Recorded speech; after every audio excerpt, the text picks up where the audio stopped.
Hello, everyone, and welcome to season 2. We are back, this time with fancier setup, with a fancier and pinkish looking scene and a pinkish looking scene here. How are you all doing? I am so excited to see you all. It's been a while. 5 days or 4 days. Damn, it feels like forever. But I'm so glad that you all are here. Thank you so much for joining me on season 2. I'm going to say hello to everybody on the chat. Hunter, how's it going? Kizzy, welcome back. Azimuddin, nice to see you here. Kunj, hi. She's got a new scene kit. Yes, I do. Yes, I do. That I do. And it matches my background. I have been busy, you see.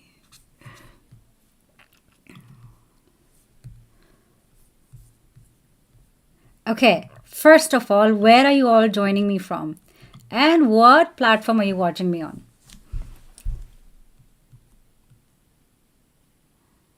Welcome back. Hey, Anas. Nice to see you. This is my first day trying out this scene kit.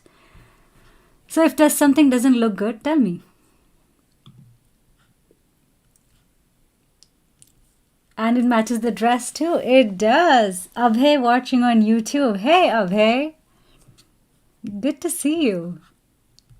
It's so nice to see you all. It is 9:40 p.m. here in Seattle. Where are you joining me from? Well, I did message in chat of Twitter Live, but I thought you're not watching there, so I come here on YouTube. I must be. Okay, let me see.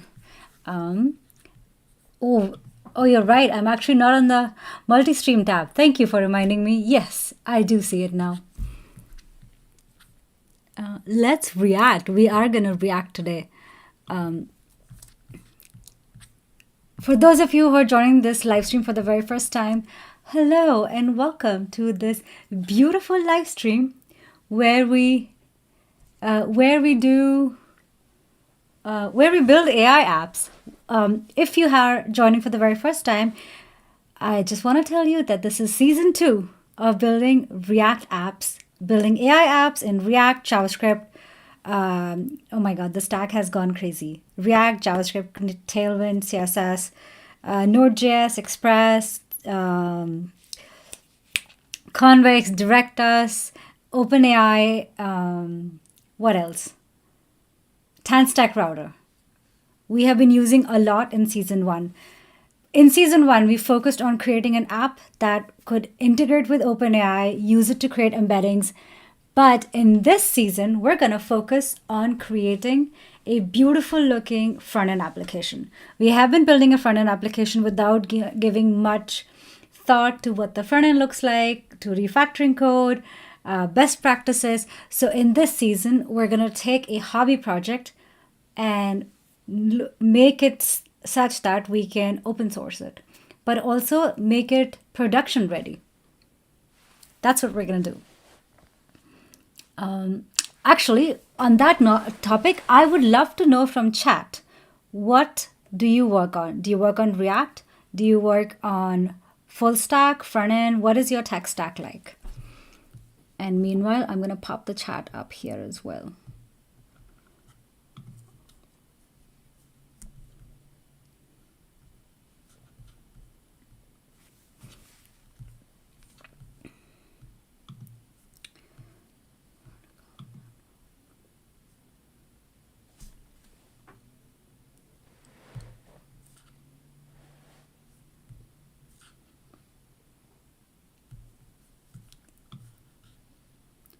Okay, let's see. Does this work?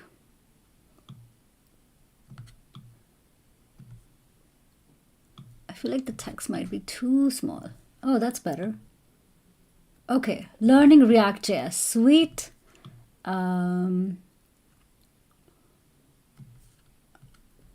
hold on. I'm missing messages again. Okay, let me read this. Ma'am, do you live in India? No, I don't. And you don't have to call me ma'am. You can call me Shruti. I live in Seattle. Can you share the roadmap for the next 30 days? Absolutely. Once we start working, I will definitely create a to do list for what we're going to build. This is going to be published on GitHub as well, so you can totally see it.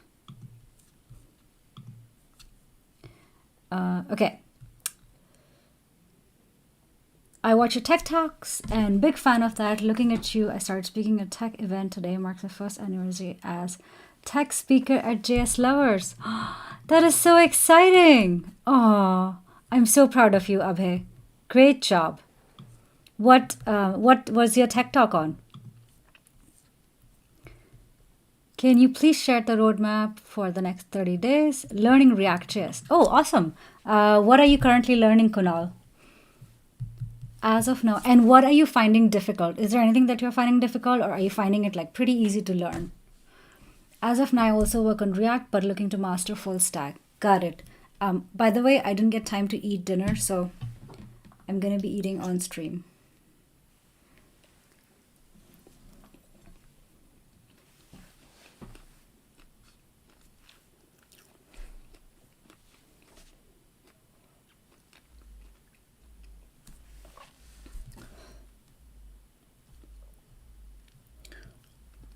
As of now, React.js, Ruby on Rails, Ember.js. Nice. Building accessible applications in React, my tech talk, JS Lovers. Damn, that's impressive. I would love to watch it if there is a video recording of that, Abhay. Accessible applications is something that I feel super passionate about, and that is something that I have been talking about a lot as well. And I think the more we talk about it, the better it is for the community. So I would love to check it out.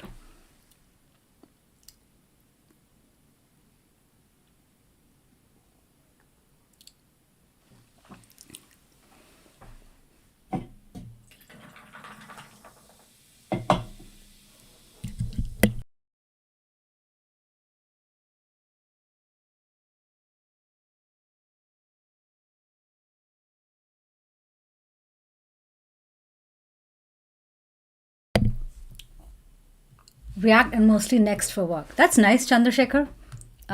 Next.js for work is cool. Stack, nice. A lot of folks here use Stack.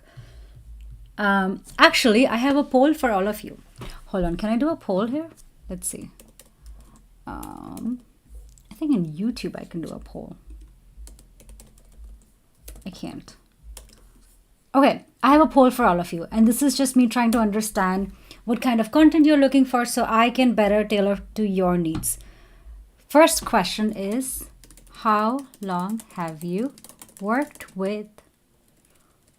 in tech? And then the second question, okay, I'll pause here. How long have you worked in tech?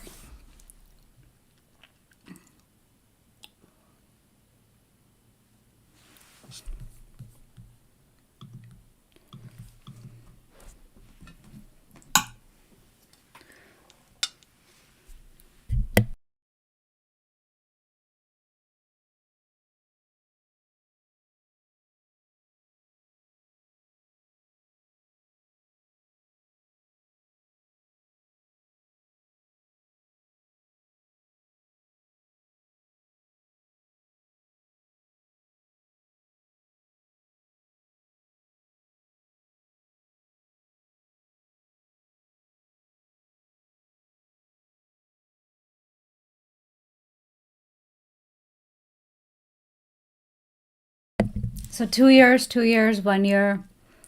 Newbie learning to get into tech. Oh, cool, Kunal. Nice. Hey, Adi. I don't think I said hi to you before, so hello and welcome. Learning to get into tech. And I believe you said that you're looking for learning React.js. Today I'll be learning custom hooks. Completed the few inbuilt hooks. Router, planning to complete Redux this week. Wow, you're going like pretty strong, Kunal. Building accessible applications in React, accessibility. As of now, it's easy, just building simple projects and learning. Nice. I think building projects and learning that way is the best approach to learning a new language, especially React, because React gets asked in interviews a lot. And the questions that get asked are usually build an app this way, that way, like add a feature, this and that. So the fact that you're building applications and building a project, that's really cool. Any suggestions from you to master React.js? Yes, I would say the same thing. Like, continue to build applications. The more you try to build, the better you learn, and the better you'll understand when to introduce a new library. So first thing I would do is, instead of like worrying about Next.js or adding TanStack or any of the external libraries, anything additional or third-party library, use React.js to do everything you can. And only when you feel like you've hit a bottleneck, or your app is slow, or you're having code organization issues, or you are reaching a feature that's just not supported well in just React, then go for the framework. So that's what I would do. Master React.js first, then go for a framework.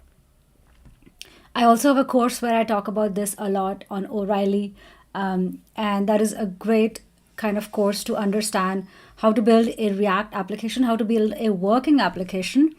We build a slideshow application without any external library.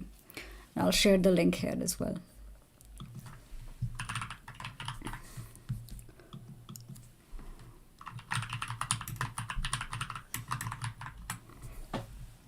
Okay. No recording as such. It's a live event, but I post awesome content on accessibility and did a space there as well. Oh, sweet. Abhay, do you have any links? Please share them. Like Twitter or anything. I'm a fresher, recent graduate, just done some freelance work and personal project. Nice. Recent graduate, just done some freelance work and personal projects. How is your job search going, Anas? I remember you saying that you were looking for a job, if I'm right. Zorba, welcome.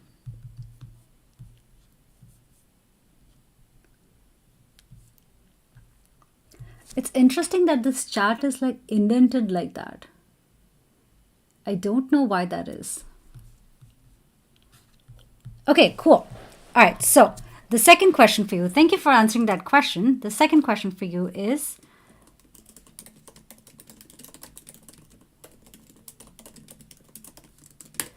what do you find the most difficult to learn? Hello, Didi. Hello, a sailor. How are you? I love it when people call me Didi. Like, quick story, personal story time.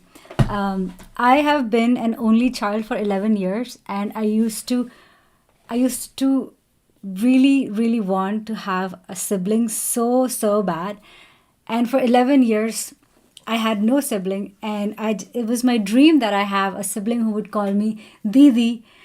And so when my brother was born, I was just waiting for him to like grow up so he could start talking and start speaking and start calling me Didi. And when he did grow up, he started calling me Didi. And like anytime he would ask me something, I would be like, first call me Didi. And I used to love it so much.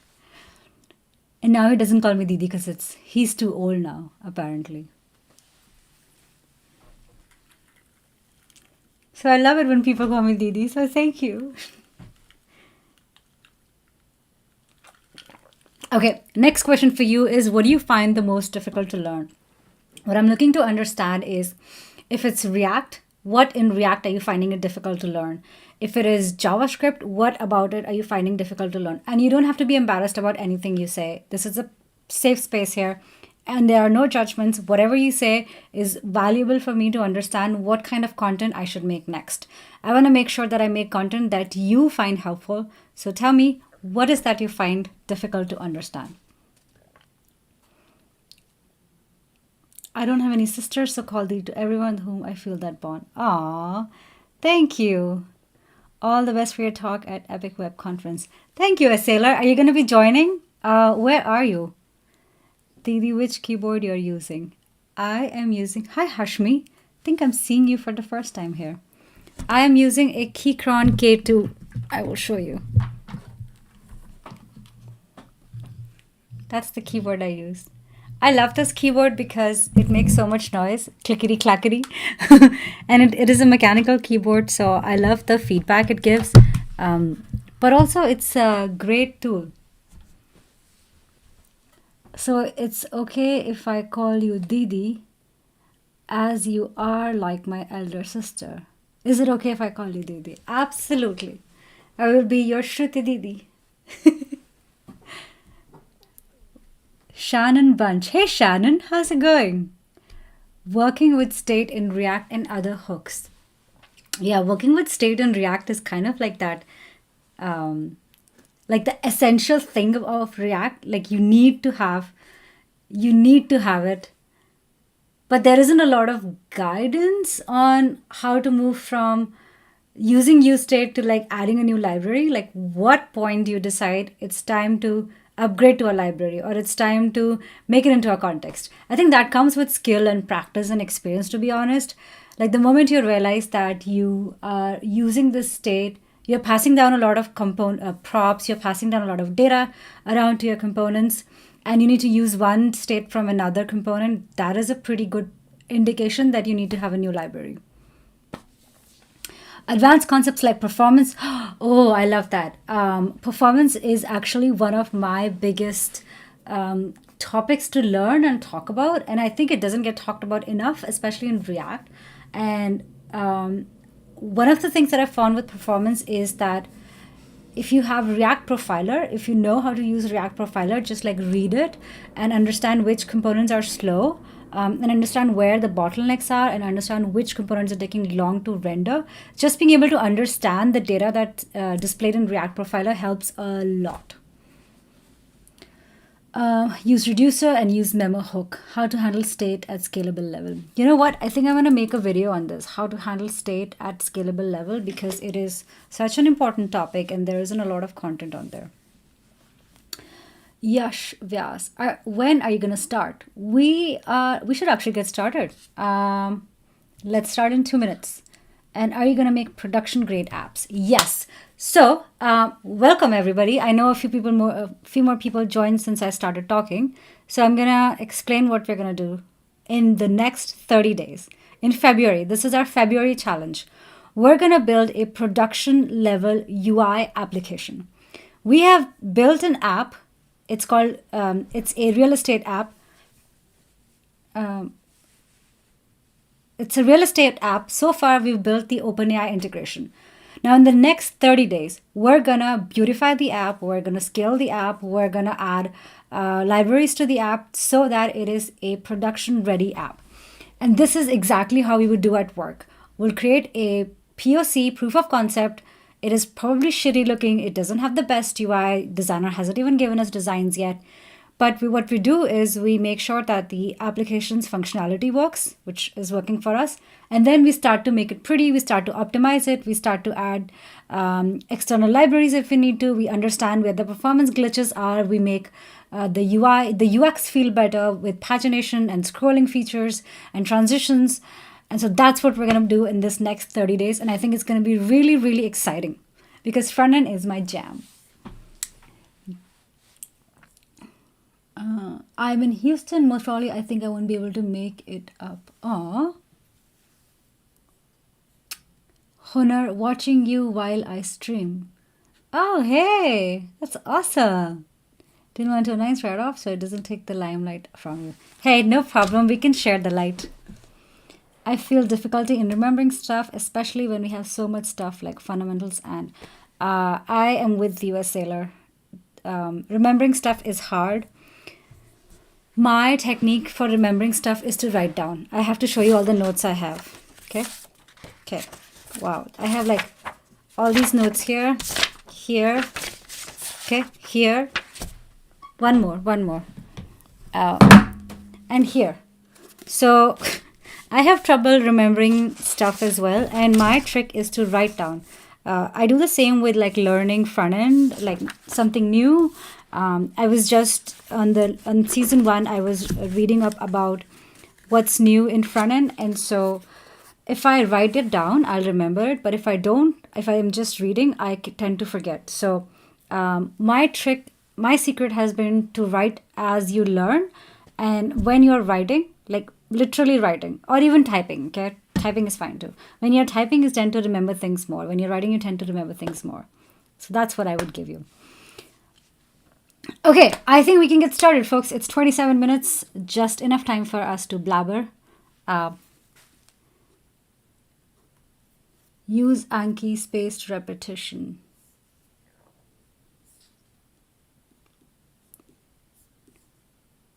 Okay, let's get into it.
Testing, testing. Okay, cool. You can probably hear me now.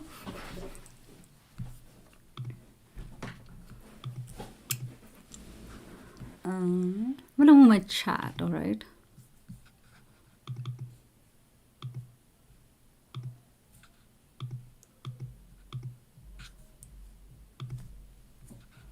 Yes, now audible. Sweet. Okay.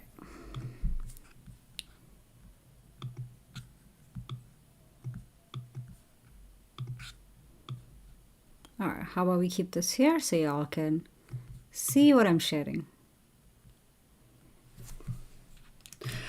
Alrighty, so I'm gonna share the source code of what we are doing. How's the new scene kit? It is pretty. That's what I would say. It's not perfect.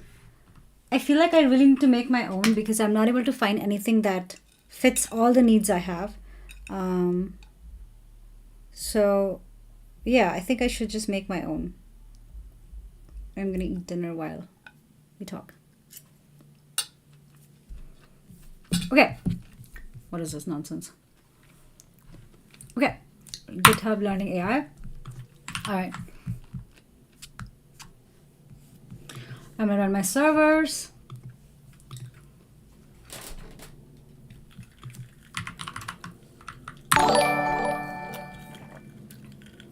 Oh, thank you for subscribing, Robert.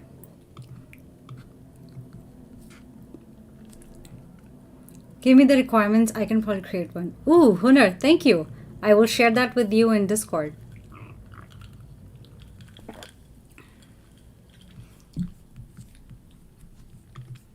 Okay. npm run dev, node mon, server.js.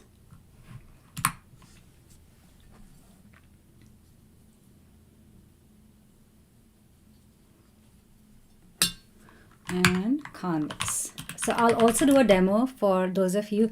Actually, this would be a really great poll. Okay. Here's a question for you. If this is the first time you're joining this stream, say season 2. If you have been joining me since season 1, say OG. Okay? Season 2 or OG? Which one are you? That'll give me an idea of how deep to go in the code. Okay, so tell me, are you season 2 or are you OG?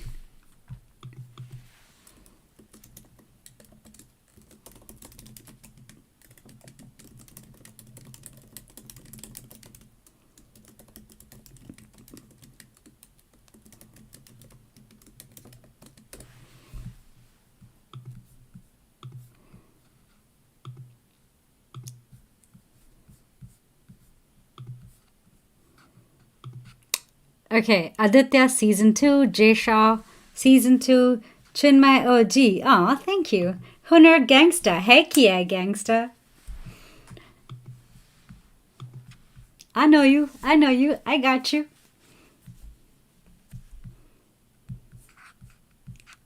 Okay, so I'm seeing a good mix of season 2 and OG folks. So in that case, I will do a demo.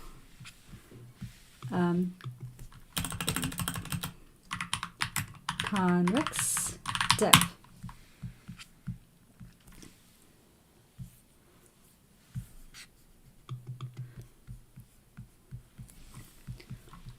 Alright, so those of you who are OG here, can you tell me what did we build in season 1? This is like a quiz. What did we build in season 1? You thought you came here to learn. School is in session, folks.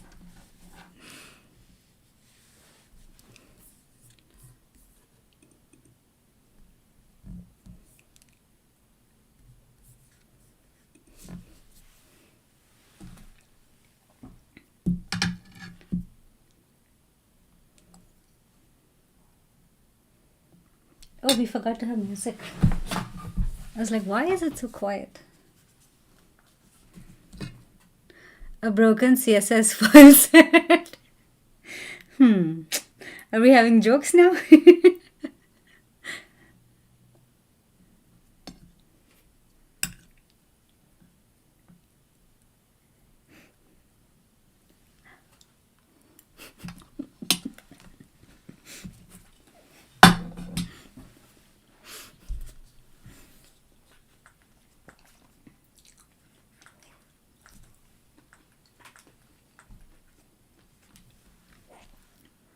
I came here for the roasting.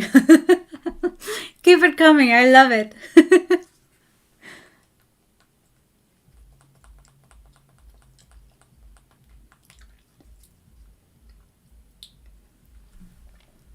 Okay, I will do a demo before I play music. You know what? I should do some awards. क्या कर रहे हूँ? OpenAI based recommendation system searching using natural language instead of filters. At least that was my understanding. Heck yeah, Chinmay, you are the winner of this question. I should do some giveaways. Ask questions and giveaways. But that is the correct answer, and I'm gonna pin your message. So we built an OpenAI based recommendation system which allowed us to use natural language to search for text, convert it into JSON, send it over to our real estate API, get some properties based on that English language sentence, use that to create a recommendation engine which would display us properties, and if we like or dislike a property, it would give us a recommendation on other properties we may like based on it. Let's do a demo.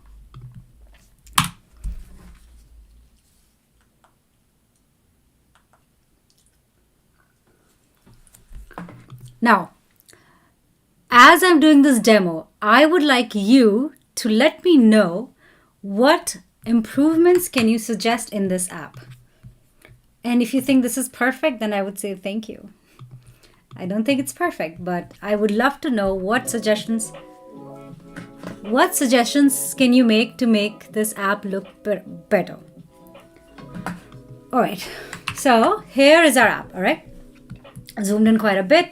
I am looking for a 3-bedroom house. How does this look on the stream? I hope this is big enough. Looking for a 3-bedroom house in Seattle in the starting range of this to this, 1 million to 21 million. We got lots of money apparently. And then if I click search, what we do in the background is we use this English language sentence, this natural language text, to send it over to OpenAI, which then converts this, parses it into JSON, which is a JSON that we use to send to our Zillow API, which is the real estate API we use. Using that real estate API, we are able to generate houses that match our specifications. So for example, it gave us this house. Something you'll notice, like I gave it a $1 million range, but it gave me actually houses that were less than that. So we need to make sure that our app is robust. And that goes in our to-do list. So somebody said, what is our plan for the 30 days? Let's make a plan for the 30 days. All right. Season 2. Wait. Oh.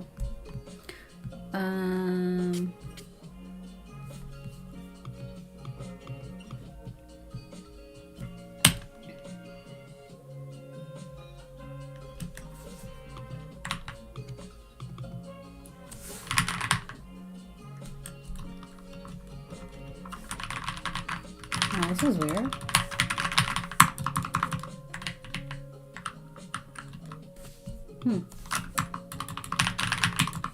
My enter key literally stopped working.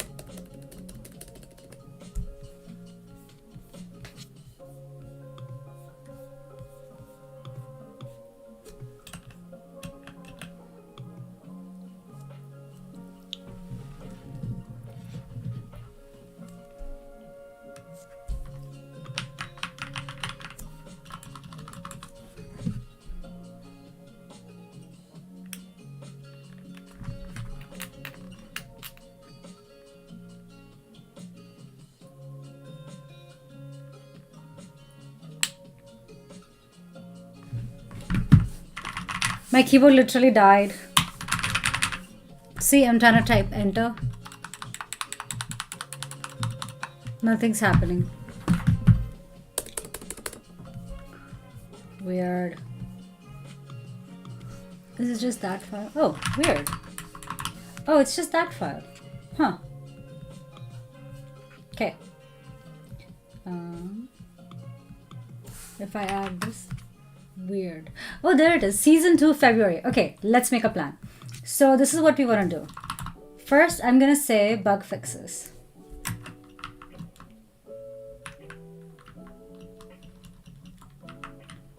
Okay, this is really weird. It seems I can't hit enter in between these lines. That's weird.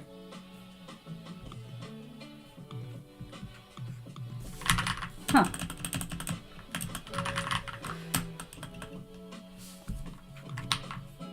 Okay, I'm gonna close this. To do. I don't get it. Don't save. Can I hit enter here? Weird. Okay, never mind. So if I open my to-do file,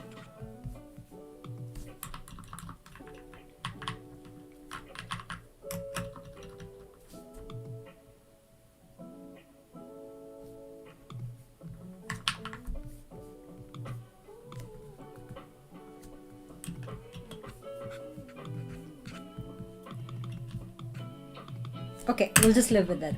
Okay, so here are some things you want to do. Error boundary in React. View transitions API for property details cards, loader for searching property, styling polish, pagination.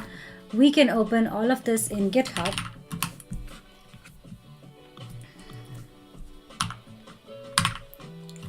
And make a plan for what we want to do. So if I open to do, edit this. Okay, this is fine. So let's just edit here. Frickin' code editors sometimes. Trying to be too smart. Don't save. Screw off. Okay, season 2. Let's do this. What was the first thing we said? Oh yes, error boundaries. So there are some things that are going to be UI polishers and nice to have. Try to press enter in any other note editor. Any other note editor. Like it's working here, and then if I open like Notepad on this one, and then I hit enter. Let's see, I go back to do, then hit enter. No idea. Reload the window and try. Try to press enter in any other narrator. What keyboard is that? It's the Keychron K2. And this has never happened. Reload the window and try it. Sometimes it works. Okay. Let's create it in GitHub. So, all right, season 2, here's what we're going to do. There's going to be some things that are going to be functional requirements, functional things that we need to fix, functional items, and then there are going to be some nice to haves, and then functionality. And then there are going to be some bug fixes. So this is the priority of how we're going to fix this. And this is how we do at work as well. So we're like literally working together. All right.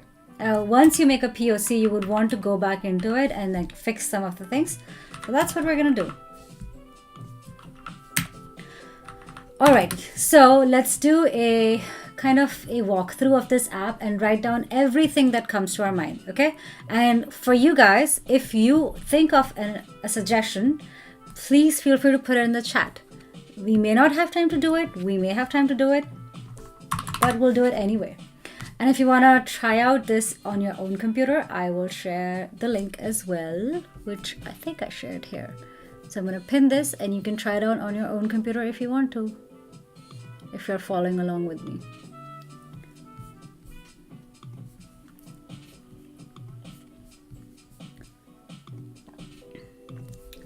All right, so the first thing is bug fixes. It should, how's the font size, by the way? Should I zoom it in? How's that? That's better. It should not show properties outside the budget. That is the basic property. I don't know why it's actually giving properties that are lower than this, because we sent 1 million, but that is something that we have to make sure it doesn't do.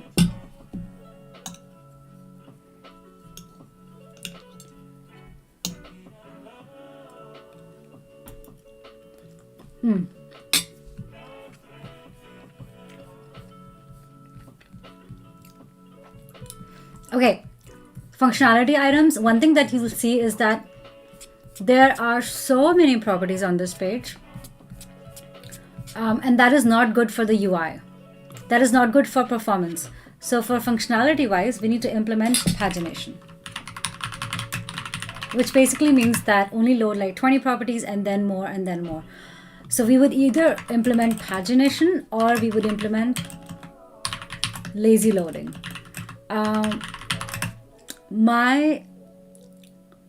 Have you tried using NVIM? VIM priest, Vim priest here. I have not. I know somebody else who is a big fan of NVIM. Is it called NVim or NVIM? I don't know. I have not used it myself, but I'm willing to give it a try.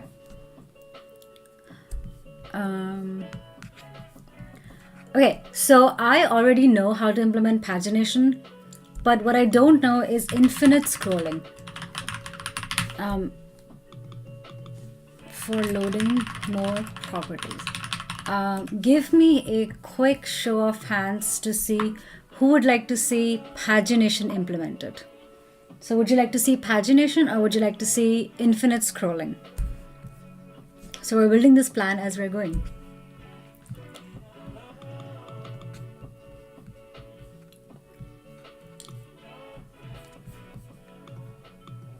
NeoVim, Jesus Christ.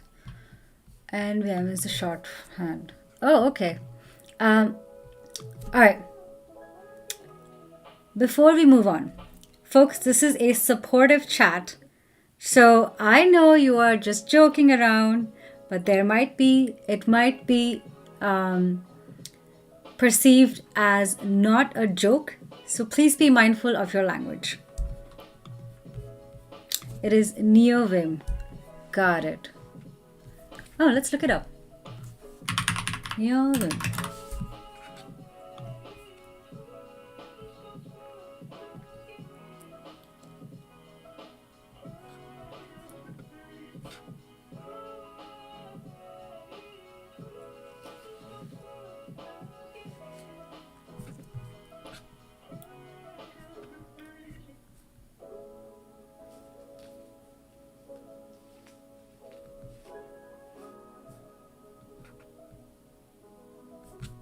NeoVim, a highly 2014 NeoVim Brit help I can't exit Vim memes are still perfectly valid, but it's an ecosystem. Most importantly, scripting can be accomplished in not only Vim terminal emulator, in addition to tons of awesome plugins like Telescope, a fuzzy finder that can search across your file system. To get started, install NeoVim, then open it with the nvim command. Just like regular Vim, hit I to go into insert mode and start typing, then hit escape. Lua file is in the Lua folder, which will automatically be loaded by NeoVim. From there, we can use a package manager like Packer.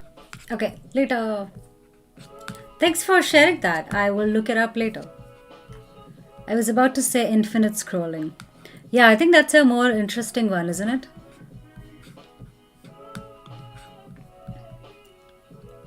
All right, error boundaries in React, that is something that we absolutely need. And I am going to add that as higher priority than implementing pagination or infinite scrolling. View transitions API for property details cards, that's actually nice to have. Basically, what happens is when you click on this image, you see that we have this like text that pops up. What I want to do is actually show that in a little like card, like something that pops up. Improved version of Vim, VI. So something that I need to implement is actually property details cards. And at this point, I also want to use shadcn. Oh crap. Use shadcn for components.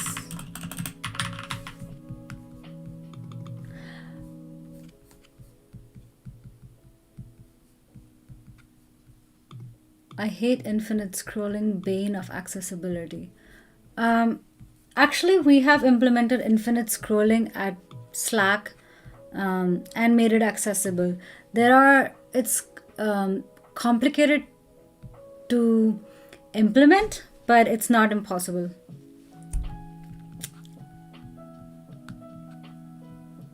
It looks like people are having very good tech discussions. Even suggestions are great. Yes.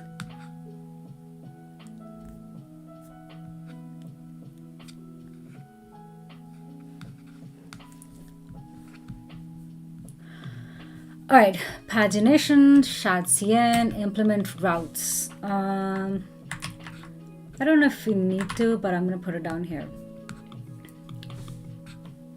Oh yeah, this is a bug that I found last time, which is insert an update based on if a property exists or not in the database.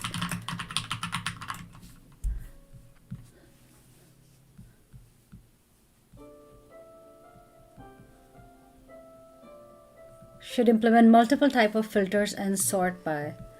You see, that's the thing, like I wanted to stay away from filters and sort by, and that's one of the reasons why this is actually just a text-based app instead of like Zillow, where you can enter like multiple fields. But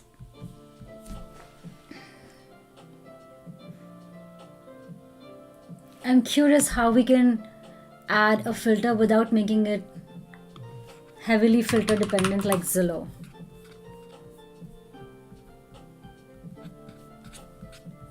So if you look at Zillow, a property would have like this like pop-up modal and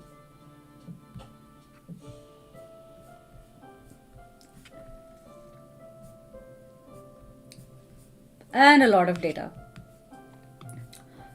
But what's good about this is that it gives you some properties that you like, and then you can click like and you'll see more properties like that. I don't have an ability to filter, but I'm curious, like what would you like to see? And sort by. I guess filter and sort by would not be such a bad thing to implement, especially since you're going to have so many properties.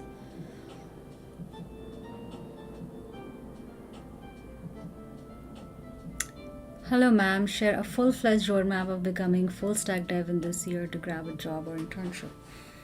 Absolutely. I have actually created a list. A full-fledged roadmap actually. hair. Just woke up. Let's go. Let's go, Lakshay. We can use tags or label. Ooh, I like that. I like that. Tags or labels. Functionality items, implement tags. So you can see items with the same like nice to have features. Tags / features.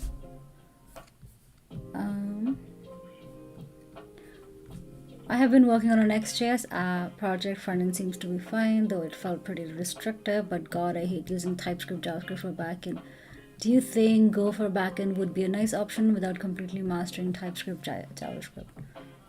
Ronak, why would you want to move away? What do you hate about TypeScript, JavaScript? Hello, ma'am. Share a full-fledged roadmap of becoming full stack. Oh, thank you, Dikshant, for tagging Aditya. I forgot to do that. First do it, then do it right, then do it better. Exactly. Exactly. That's how we're doing it as well.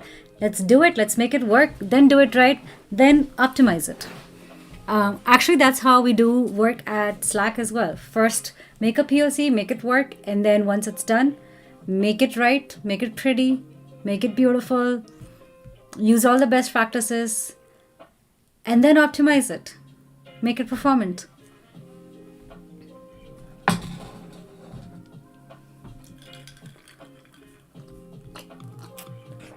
Okay, styling polish. It's too generic.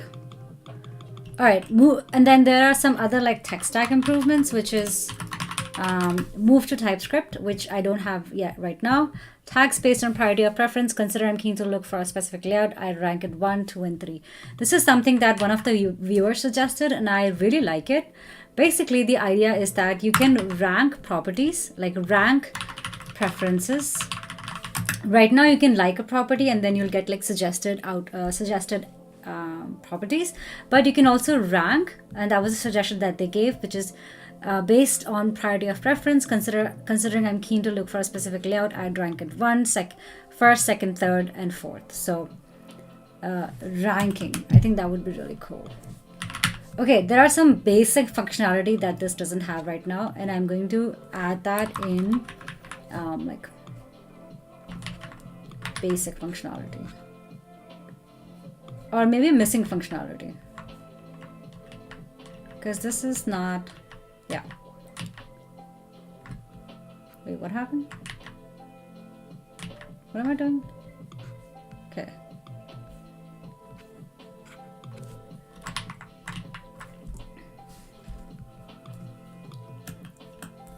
All right.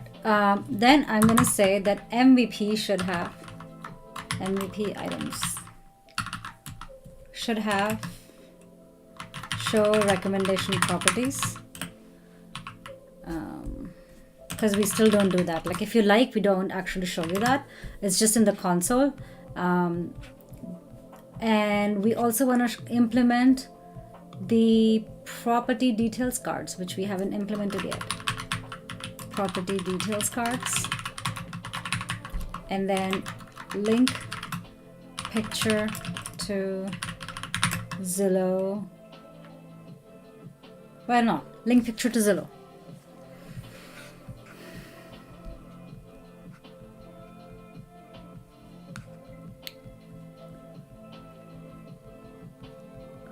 Shruti, are we also going to cover non-functional requirements? Yeah, we should totally cover that. Shrikant. Hey Shrikant, how's it going?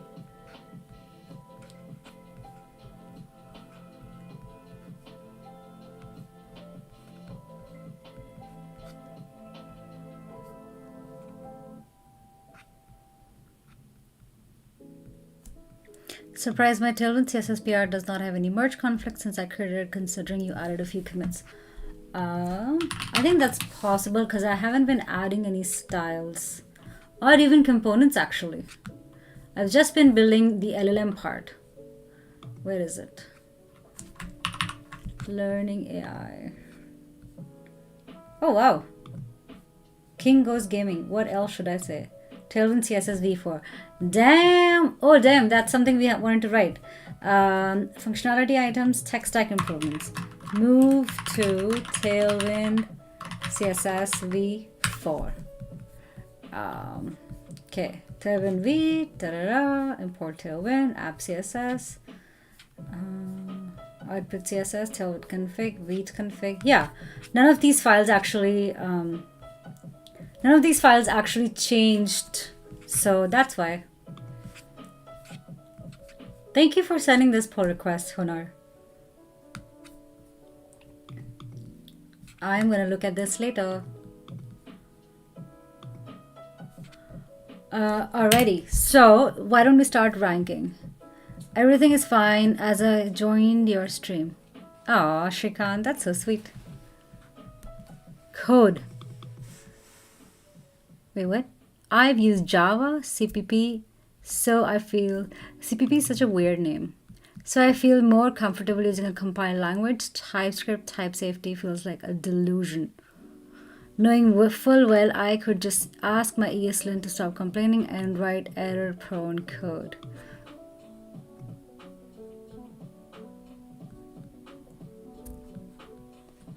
Delusion, Strong words.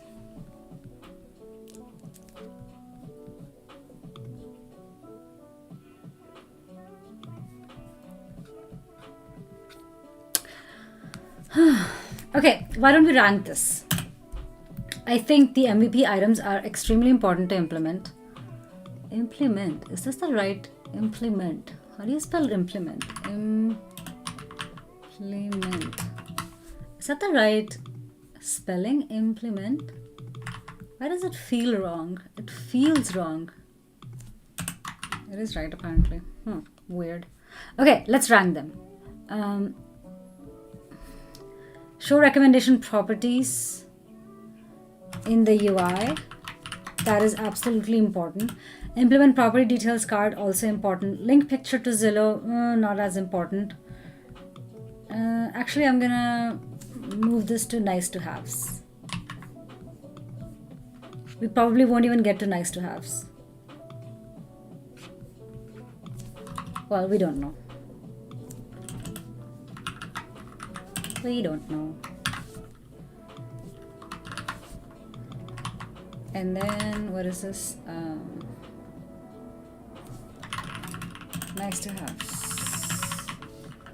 Okay, what are we gonna do? Oh yeah, link to Zillow. Add Zillow link for each property.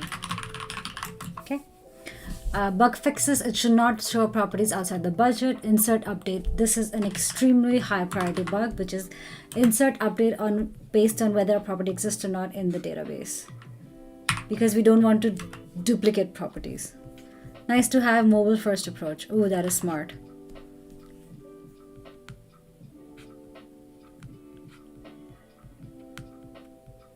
Programmers are delusional, taking stuff made from rocks and making it do math and things. Oh, that is funny. Mobile first approach. I do like that. Actually, I don't know what it looks like on mobile. Let's see. Probably looks shit. Oh, hey, we need to fix the UI a little bit.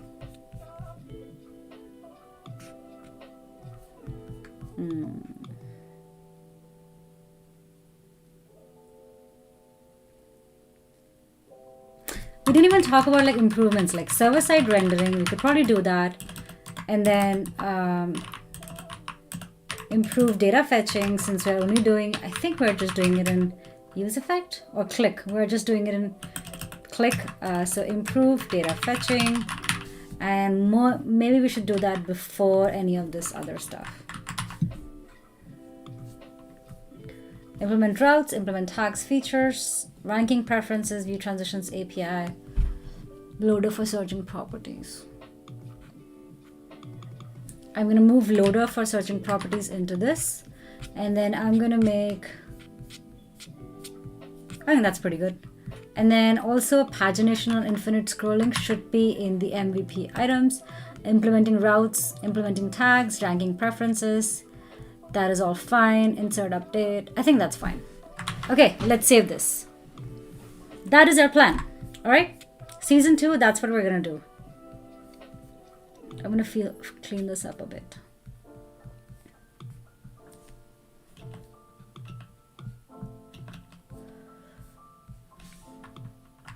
Define a vector index, store vector embeddings, done.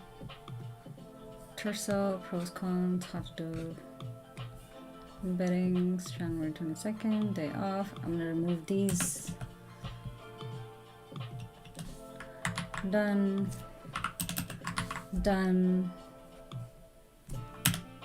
Alright. And this is gonna be commit changes. Is this a CSR app or SSR app? This is actually a CSR app, but we haven't actually thought about how to optimize it, so none of this is SSR, but we can probably do some optimizations and put something on the server. Hello, Prince Rawat. How's it going? And this is also a spa, so is that the right approach? We don't know.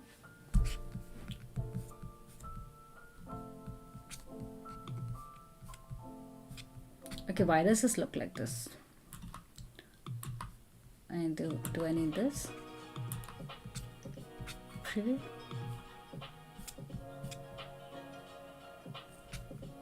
Weird. Oh wait, do I need a space?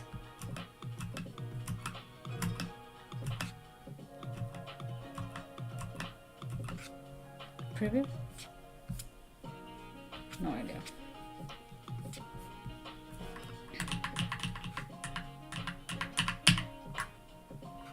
Okay, commit. I believe Tanstack has SSR capability. It probably does. Is this live or pre-recorded? What do you think? Hi, Jared.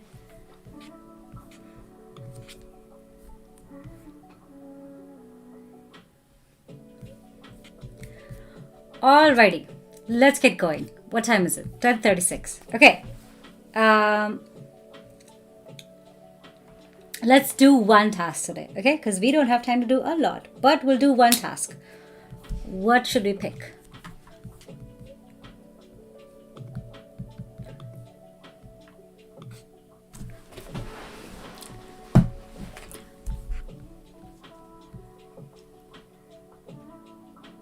Where's my error boundaries?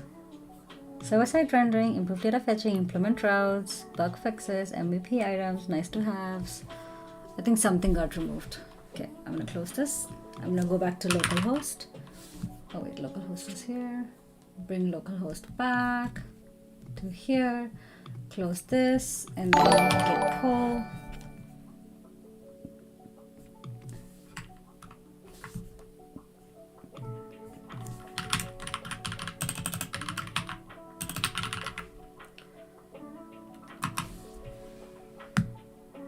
Oh, what do I have?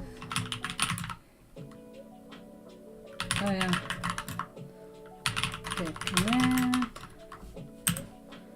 Moving. Including.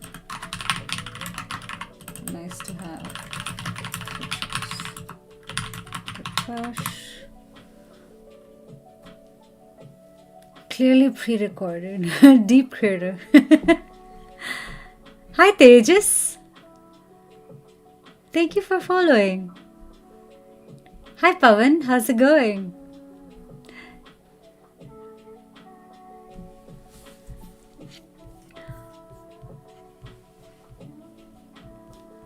The market is really cooked for beginner developers. Why do you say that, Jared? You're so sweet, Shruti. Oh, thank you. I try.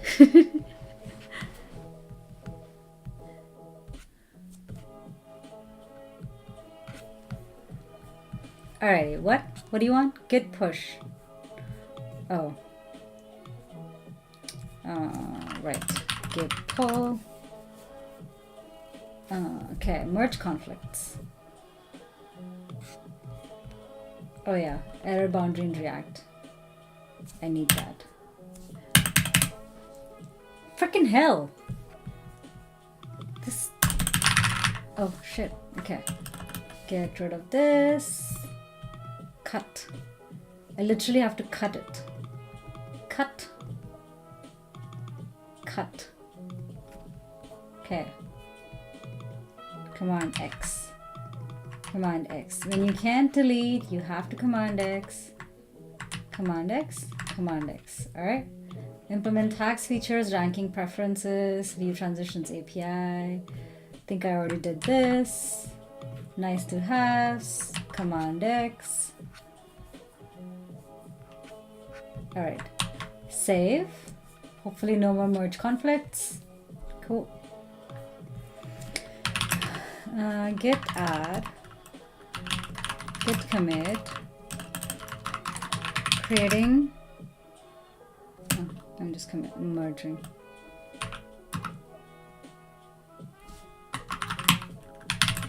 Git push. Cool. So somewhere I had error boundaries, and that's what I'm going to do first. Okay, MVP items, error boundary in React. View transitions API, that can go in the nice to haves.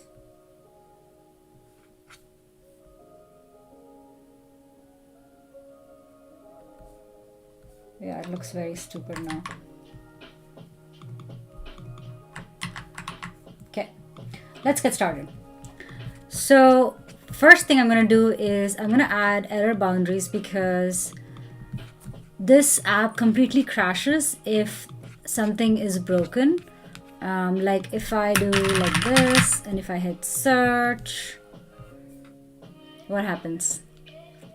First of all, there is no loader. So those are the two things we'll do today. Okay, we'll add a loader and then we'll add a error boundary and we'll see how much we can get done in the next 1 hour. Is this the VS Code Enterprise version, Shruti Kapoor? No, this is actually the open source version and this is the free version. You don't think like that for real? I mean, I applied 100 jobs, nobody called me for an interview, but I got a job right away as a cybersecurity engineer. Jared, I totally feel you. Like, I do not disagree. The market is pretty bad, but it's not just for beginner developers, it is for senior level developers too. And let me tell you, looking for a job as a staff engineer is not easy as well. You would think that as you go senior, it becomes easier to look for a job. This looks different, that's what I thought. It probably looks different because of the theme that I'm using, Tejas. And I'm using Augment. So if you see, I have, come on, Shift Alt, come on, Augment. Wait, where's my Augment? No, here it is. It's just sleeping.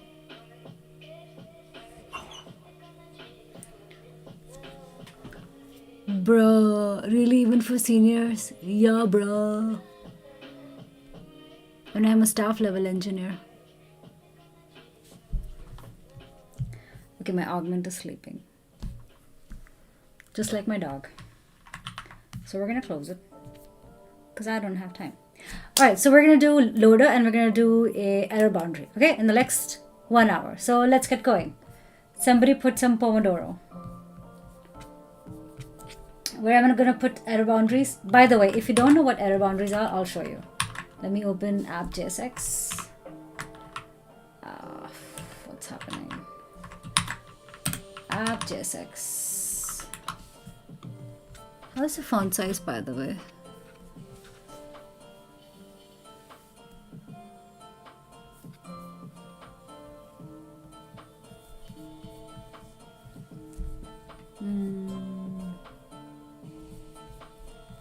This app needs some cleaning up. We haven't even added that as a thing, so let's do that.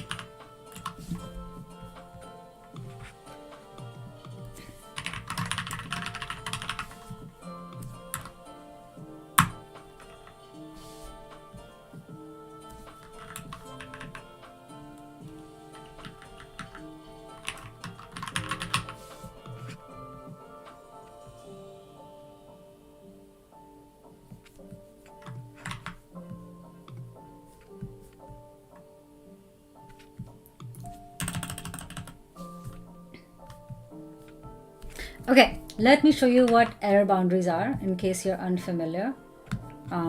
Error boundaries in React.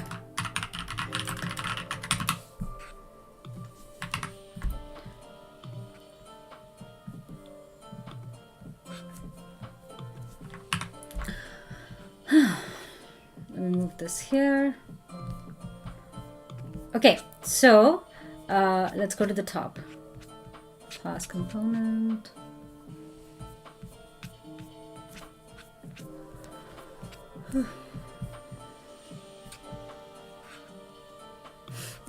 Okay, so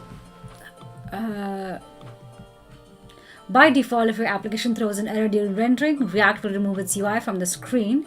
To prevent this, you can wrap a part of your UI into an error boundary.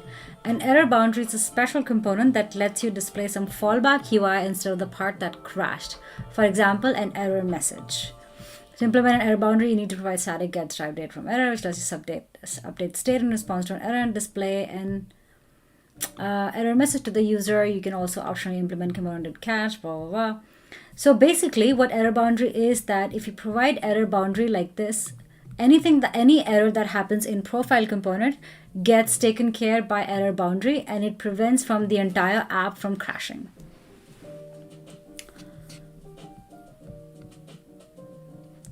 Big position comes with big responsibility, with very less opportunity, and scope of error is very less too. Yeah, that is true. Hello ma'am, how's it going? Hey Akash, welcome back. It's going pretty well. How are you? I did some cleanup in the Tailwind CSS PR.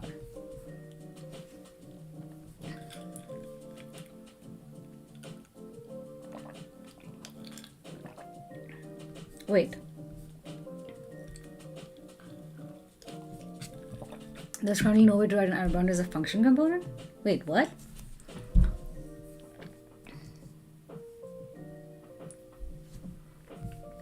Use React error boundary instead.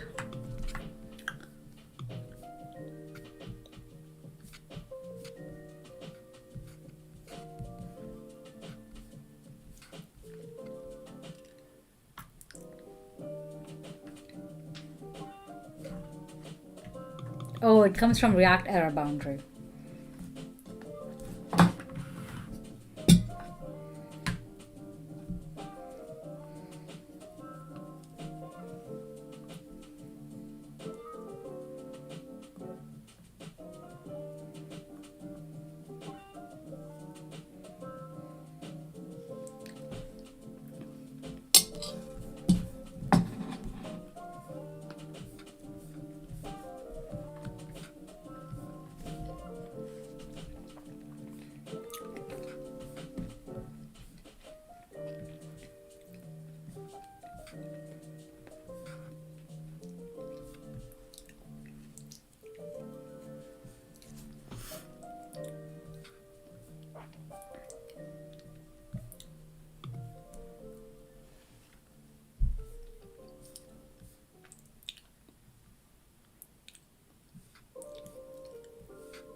Okay, so basically to implement React or to implement error boundary, it says that it must be a class component and it must either implement get derived state from error or component did catch. My component is not a class component. So it says, luckily we have React error boundary, which exposes the last error boundary component anyone needs to write because blah, blah, blah.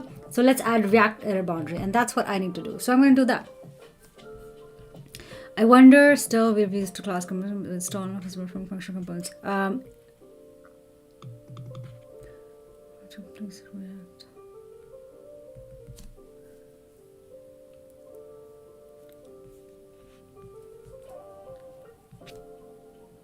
Okay, so let's add this error boundary in the React component which we have. And all we need to do is install this React error boundary. What is this? Is this React error boundary npm package? Okay, npm install React error boundary. Let's do that. Okay, I'm gonna save as well.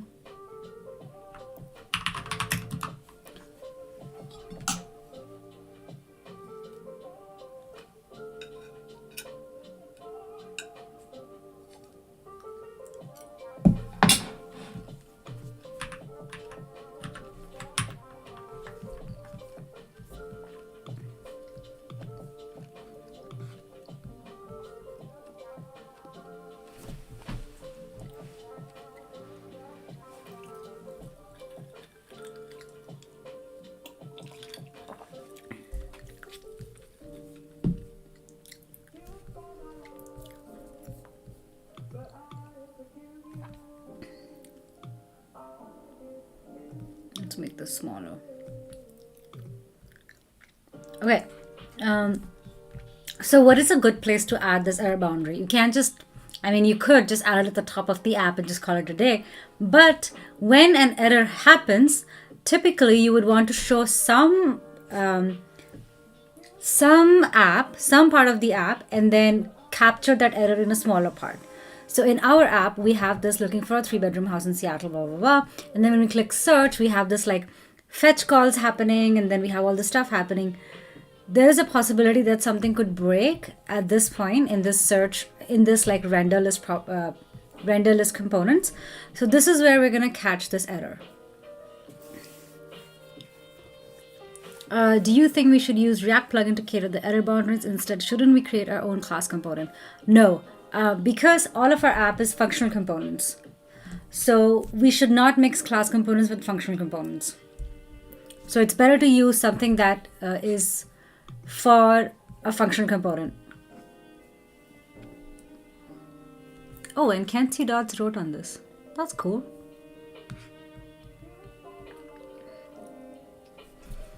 Okay. So let's find where we do this rendering of properties. It's this function here, render properties. And you know, this is a good place to start refactoring the code as well. So maybe we'll do that today as well. Why can't I go here? Okay, there it is. So we've got this property details, and we're like returning property details. And we're returning a map of this. So why don't we take this out into a new function, new component, clean this app a bit, and instead of rendering properties, we can say if properties exist,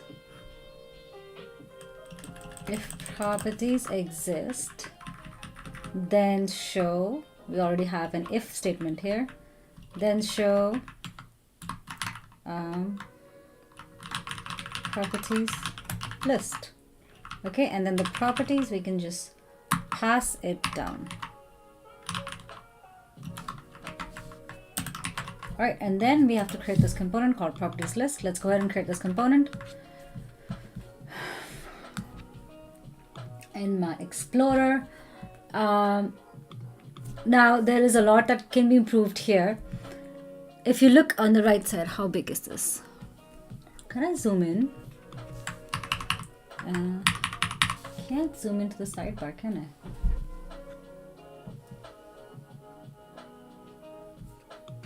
I? Okay, so if you look into the components, we actually have files sitting just like that, kind of messy. Let's start cleaning this up. I'm going to create a new folder here called properties list, and then add a new file here called properties list.jsx. For each component, you would want to create a separate folder. That's the way I like to organize my components. And why I'm creating a new folder for this is that if there's any CSS needed with this component, you can put it in this file. You can put it in this folder. If there's any test cases, you can put it in this folder. Speaking of test cases, guess what we have not done? Accounted for test cases. Of course, we need to write test cases.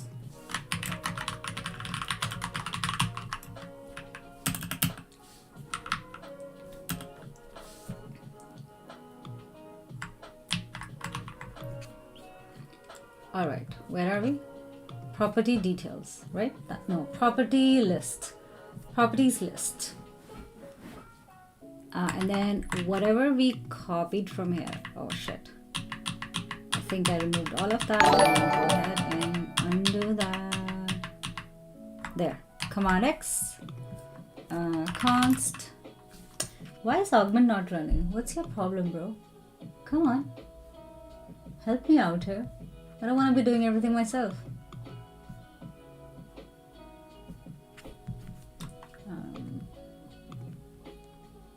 Extensions. Augment.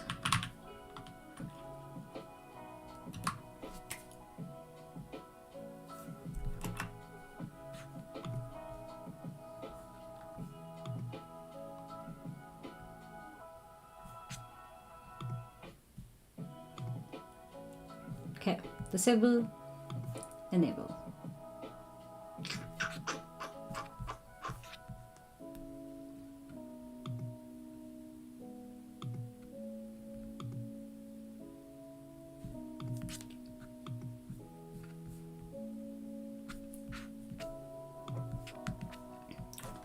Fine, I guess I'll write it myself.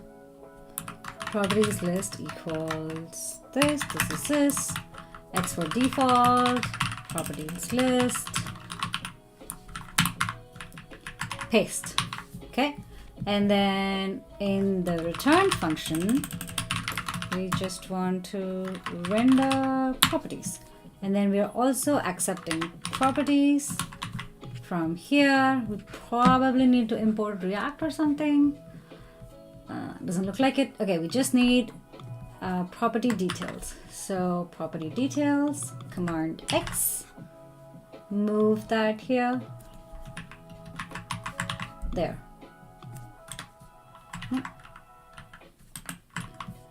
And render properties. And then you only want to render properties if you've got properties. Render properties accepts properties, which is fine. You don't need to call it because properties is up at the top. Okay.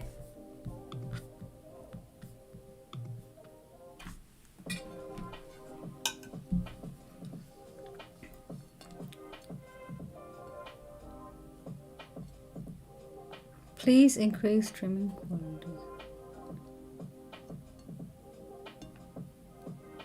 You can release short videos or normal videos from live stream, which will help those people who are missing out this content. Hey Kizzy, welcome. Oh, thank you for following Ian Simmons.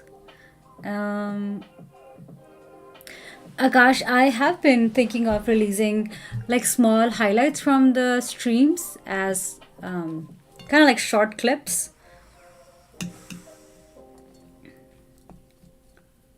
I'm actually looking for an editor to help me with all of that stuff.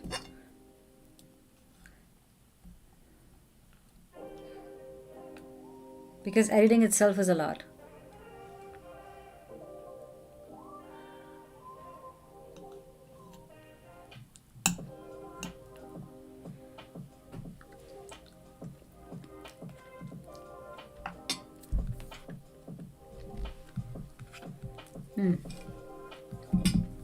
Okay.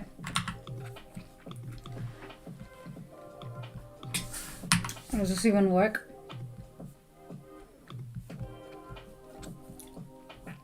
I bet I broke something. Okay, import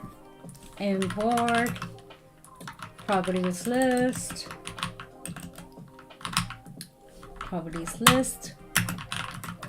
Wow, it's so hard to code without an AI editor. From, okay, where is this properties? This is in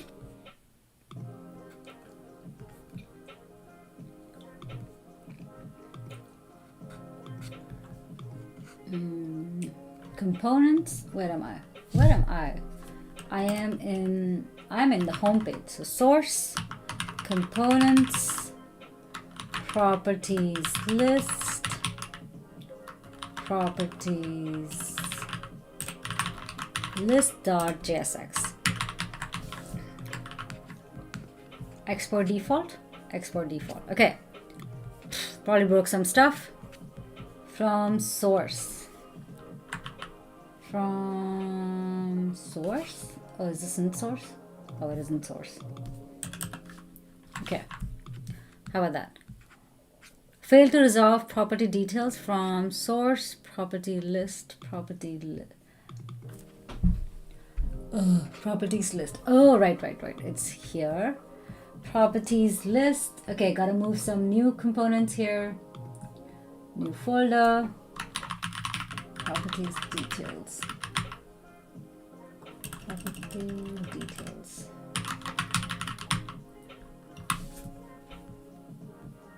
Property details goes in here. Cancel. Property details. Move. Okay. Then from property details,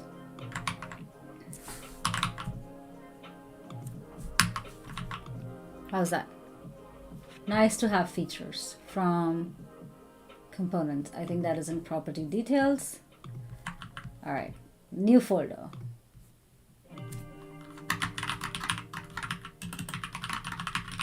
Features.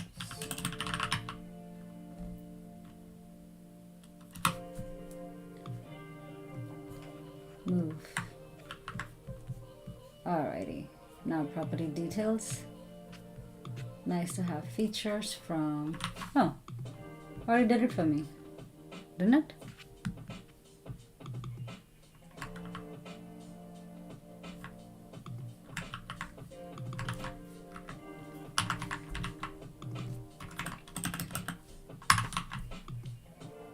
Import app CSS.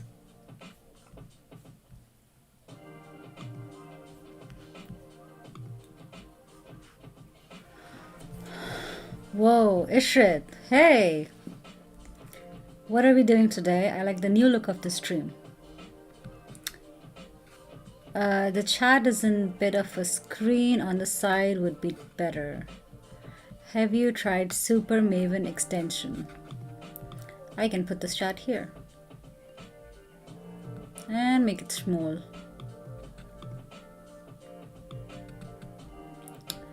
Nah, small won't be nice. I don't really know where to put chat.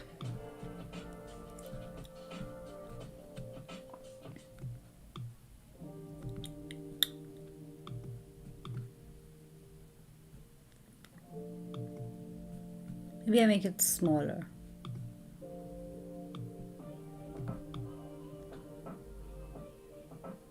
What does it look like on the stream?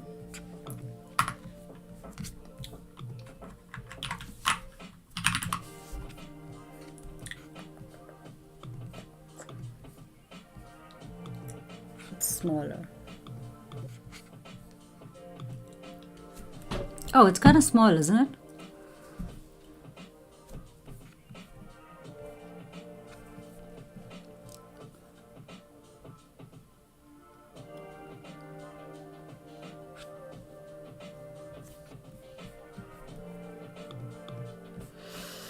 Left bottom would be the nice place. That is a good suggestion.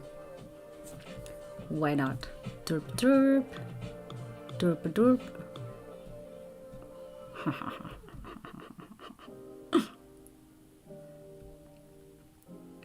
This is not what we signed up for. But we're here for it.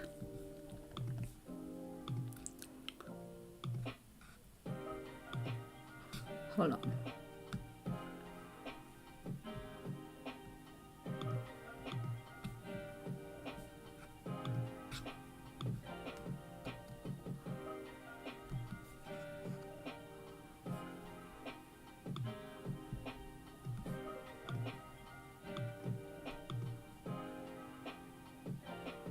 Is the index making differences?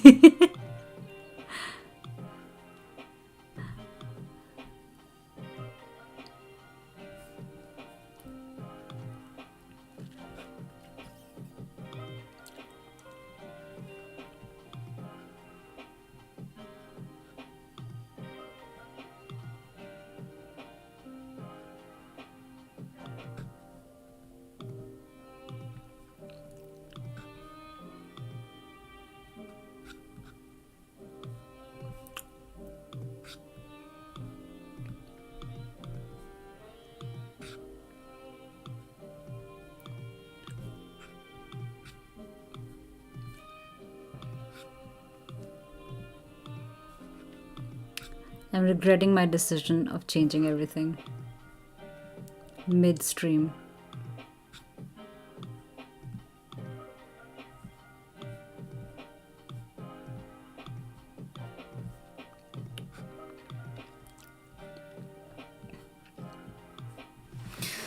Oh my goodness.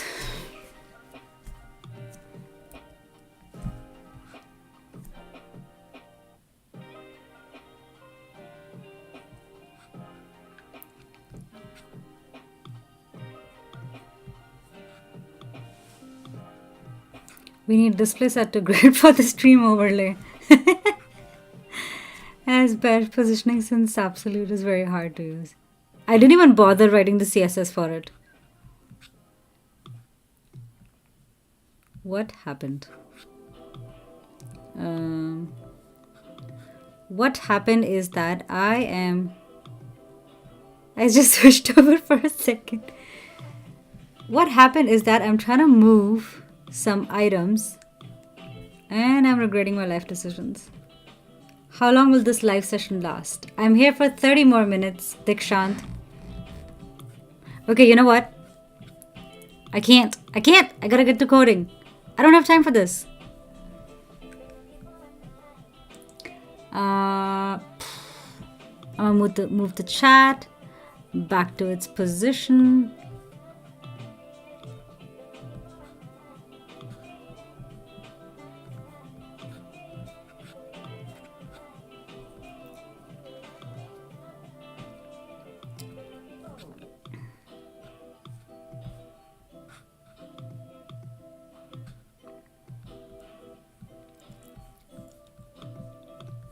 Okay, this is why I should not do these things on the live stream.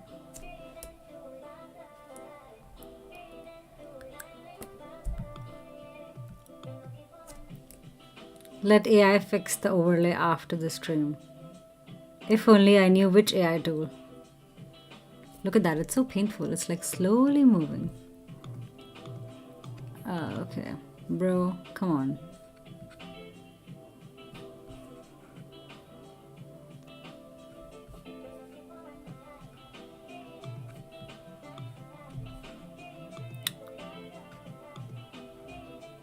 Okay, you know what? You know what? Okay, back to coding.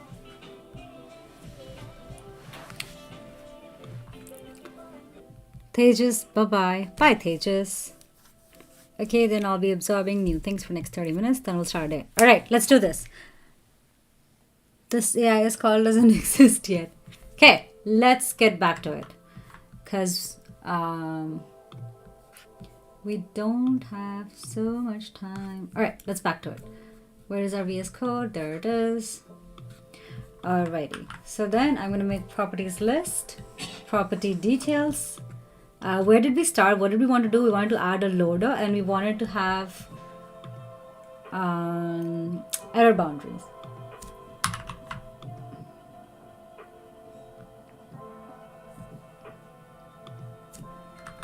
So this is actually 2 levels up. Convex. Import API. This is probably 2 levels up. Maybe one more level. There we go. Okay, render properties is not defined. Sweet. Render properties is here. Const render properties is not defined. What?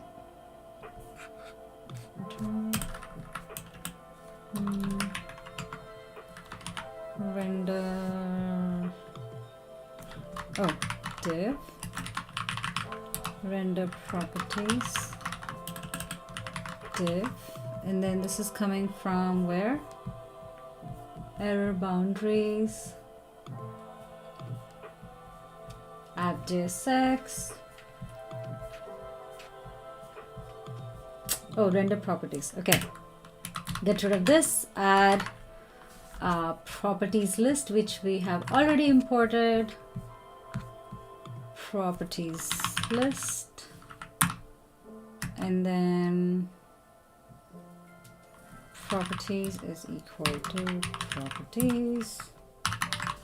Alrighty.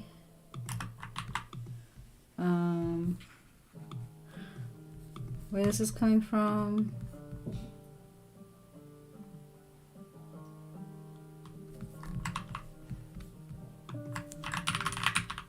Render properties.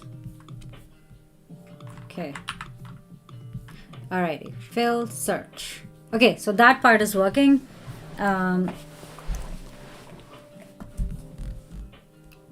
Something is not getting returned here. Return div. I'm gonna call this render properties.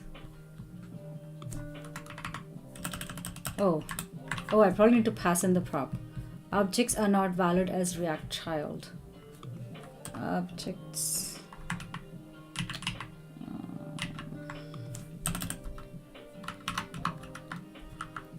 No, I think that was fine. Render properties.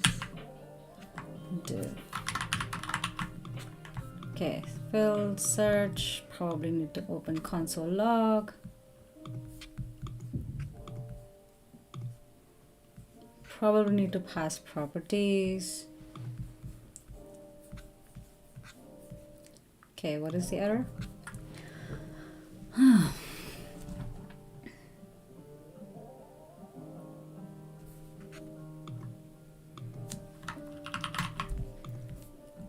Save property is not defined. Oh, save property is right here. Why is that not defined? Because it probably comes from app.jsx. Let's find it. Save property. But you see how like our entire app is not crashing? Except in this case it did crash. But in the case of when our property details was missing, the entire app didn't crash, only a section crashed. So that's the good part of having an error boundary. You can save, you can localize that error into a small area. Tejas, welcome. Are you the same Tejas? New here. Nice to see you, Tejas. Oh, I noticed you've used HTML semantics, which is actually good, but do you think it helps in CSR apps? Absolutely. Why not? Okay, let's go fix this error. Save property is not defined. Where is this coming from? Hold on, what? Is this real to us? Fill search. I think it's probably this function.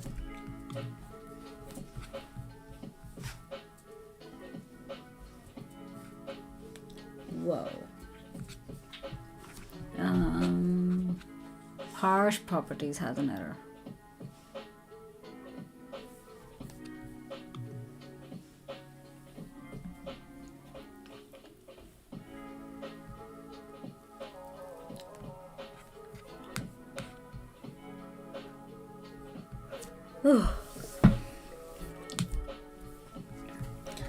Okay, what is the problem? Parse properties has a problem. Okay, let's see. I am pretty sure the problem is also that save properties is not defined, which is because we need to pass it down. No error here, no error here. Failed to parse text properties price ending. Parse properties. Okay, let's go open it up. Property details. Where is this coming from? Okay, first of all, we need to pass down save property to property details, properties list. So let's do that. Save property is defined here. We're going to pass it down.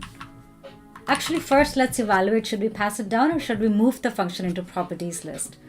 So let's see what it does. Save property takes a property, has a URL and just does like a response, like does like a fetch. Response data is the if is not okay, then logs a message, and that's all it does. So should it be in app.jsx? Okay, here's a question for you. Should it be in app.jsx or should it be within the properties list? 30 days of UI pizzazz. Let's get this app dazzling.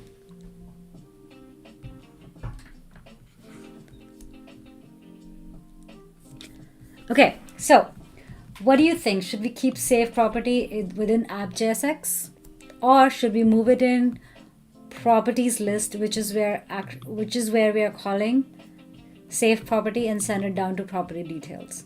Or should we move it down to property details? What do you think? And then we'll talk about why. Meanwhile, I'll eat my food.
Using the correct semantics helps in quick move to SSR. Sent percent agreed. 30 days of UI pizzazz. How to build AI captions, subtitles, web app. Visual semantics are good for CSR also, since semantics are useful for having better accessible sites for the screen reader also. Shruti, why aren't you answering me? We should move the save property function down to the property details component. I think all API calls should go to property service.js file. Both of them are correct suggestions, actually. I like both of them suggestions. All API calls should move to property service.js. Property service, I would not put it in property service.js. URL calls should stay in the server side of the app. I've actually kind of done a part of that already. So we have an api.js file, which is where we're saving all of our API calls. That file can be further broken down into property service.js and so on. I think you're on the right track actually with that suggestion. I think all API calls should go to property service.js. All of the API calls are in api.js. They can be further broken down, but they're fine there for now. We should move the save property function down to the property details component. Absolutely. Why? Because this property list component is not doing anything except rendering a list of property details. And the save property function is actually being called by the property details component. So what is the point of keeping it in app.jsx or even properties list? According to separation of concerns and principle, and according to the principle of keeping things, principle of co-location, your component and its functionalities should live as close to each other as possible. Now, especially because save property is not being used by anybody else in this file, it is time to move it out. So we're going to go into property details.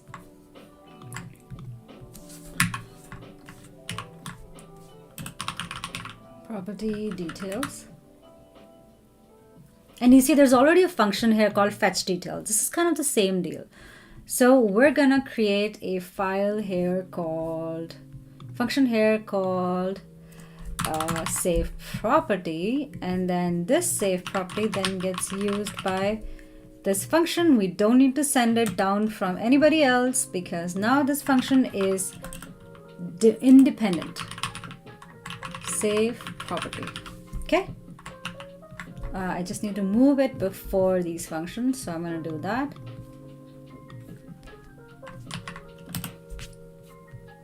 So why don't I create it close to fetch details? Now this file can be further cleaned as well, but let's keep our focus to one file at a time. Otherwise, we're gonna not be able to do anything. So we were able to add error boundary, which is good. Now let's just make sure that this is rendering. So property details. Now if I hit fill and search and clear this out, am I still getting errors? Okay, reload. Oh shit, what happened? Okay, localhost 5173. Save property is not defined at where? Let's see. Inspect is not defined at in the app component. Okay, save property. All right, we don't need to pass it down, so let's get rid of this. There we go. What else? Save property. Okay, and then in properties list, I got property. Okay. Search. Still any errors? Okay, sweet. Properties are rendering. Perfect. So we did error boundary. All right. Then the next function, we should also wrap the function in the use callback. Great point. However, I'm going to pause on that because in this app, I want to use React compiler and show you how it automatically optimizes code.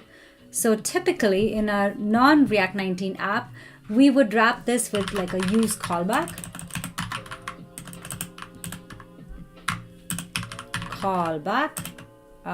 Actually, we would wrap it Command X here. Render properties equals use callback like that.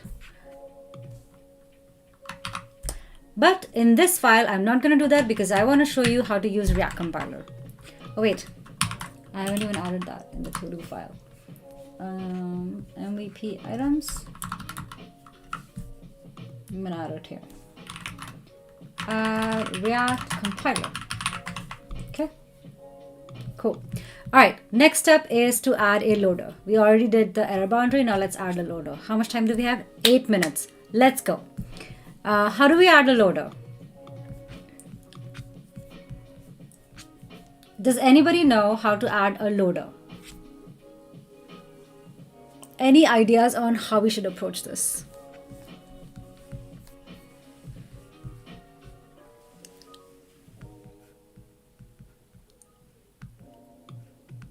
App component does not need the function. The property list component both don't need that function. Exactly. Okay, folks, any idea on how we add loaders?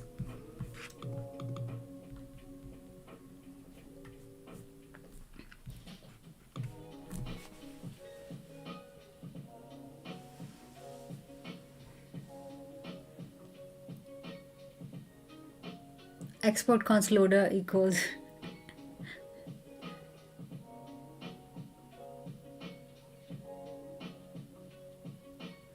make is loading true before API call and make it false after that. Exactly right, Dikshant. You're absolutely right. So let's take a look at this app and understand where should we put the loader and what do we need the loader to do. So if I reload this app and I click fill description and I hit search, this is where something expensive is happening, and I want a loader to show as the properties are getting populated, as the properties are getting pulled. So what would be a good place to add loader? Right after I hit search. When I hit search, what I'm doing is I'm fetching properties. And if I go to my app.jsx to see where that's happening, properties, I need to find properties. Who's getting properties?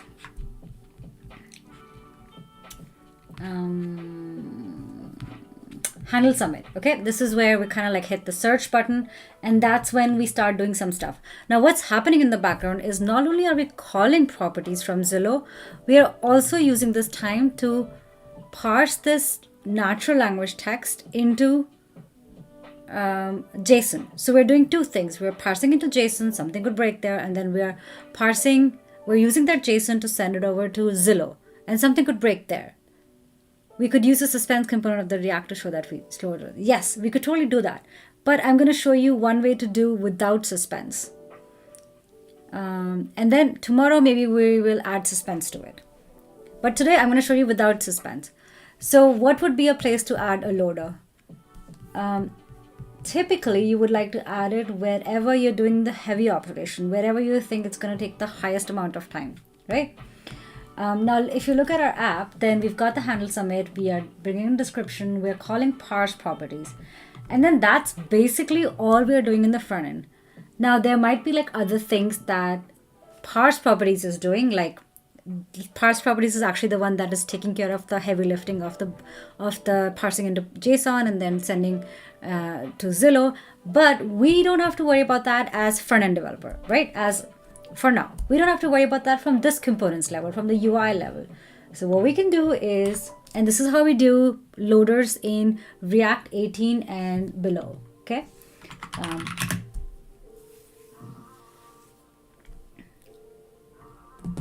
Actually, not React 18 and below. This is how we do loaders in the absence of any external things.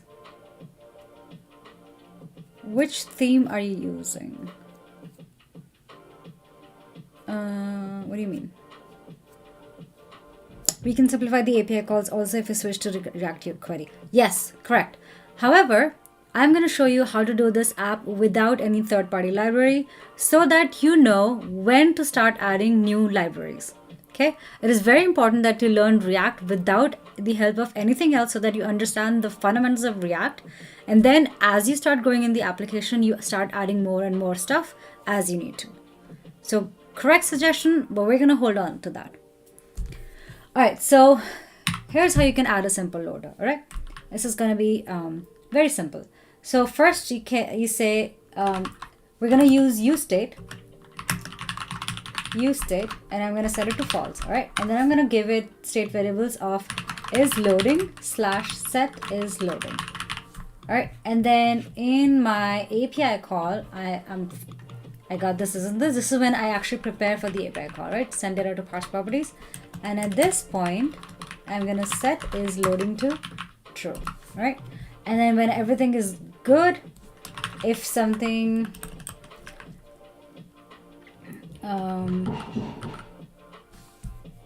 set properties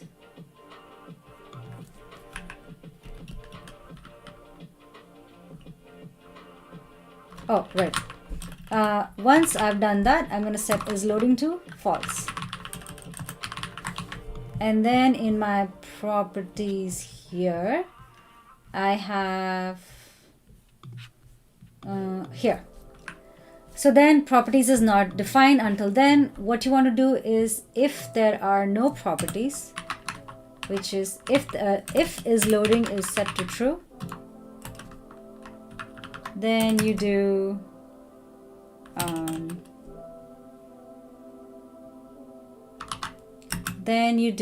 loader. I'm going to call this div loading and then create a loader later. Otherwise, no, it's this thing. Otherwise, go and do this stuff.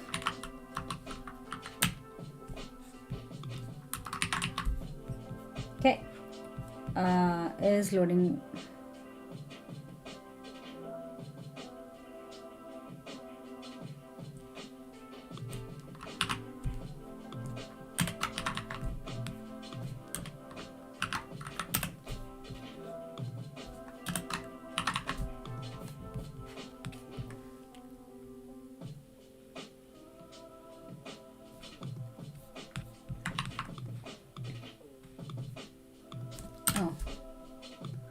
Is loading and then this regular expression.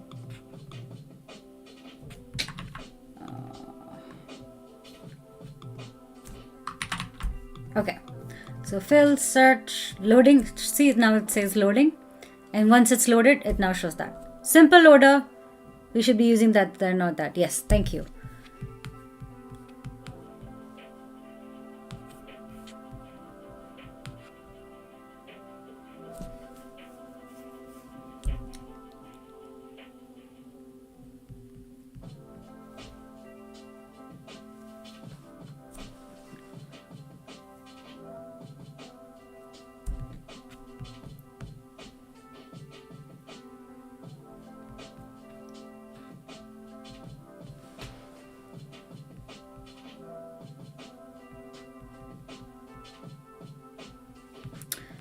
Disagreed. From the business perspective, would be much more reasonable to simply go through learn React Dev, then learn Next.js, and write your projects using the framework. From the business perspective, simply go through learn React Dev.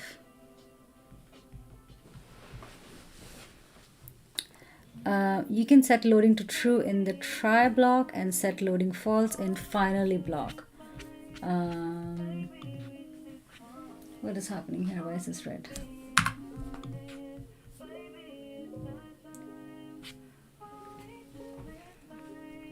Do I have a try block? I think I don't even have a try catch block.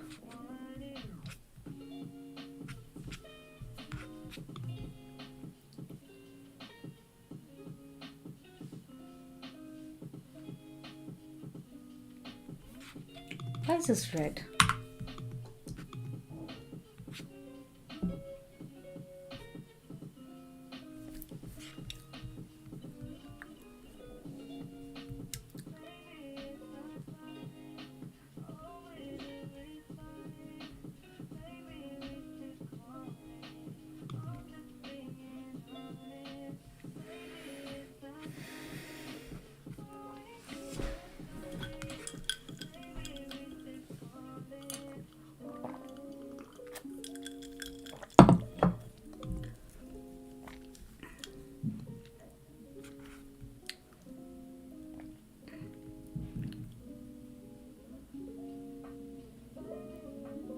Okay, yes, I would use React without libraries and learned a lot. Yes. What is your thoughts on adding React Scan for getting some help in the dev experience to showcase React compiler better? React Scan.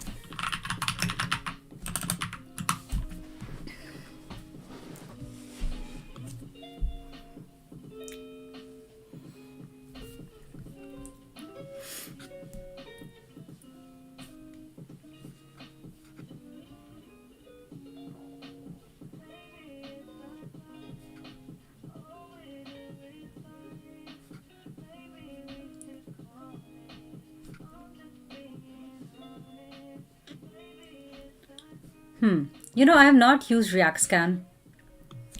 I have been using React Profiler. Says Profiler requires lots of changes.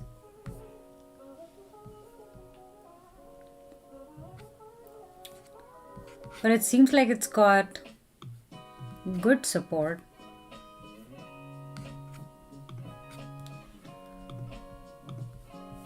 I'd be curious to try it out.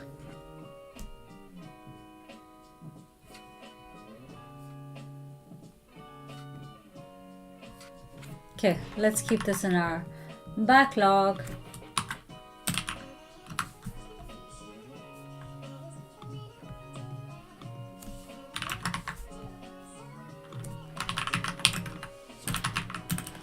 Oh, did I even add React compiler?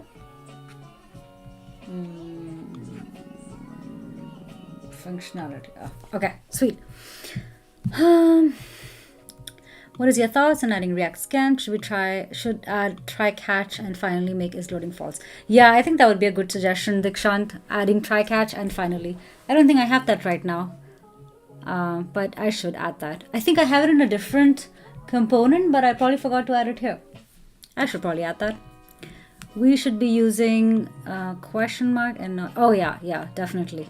I was supposed to use the ternary operator there.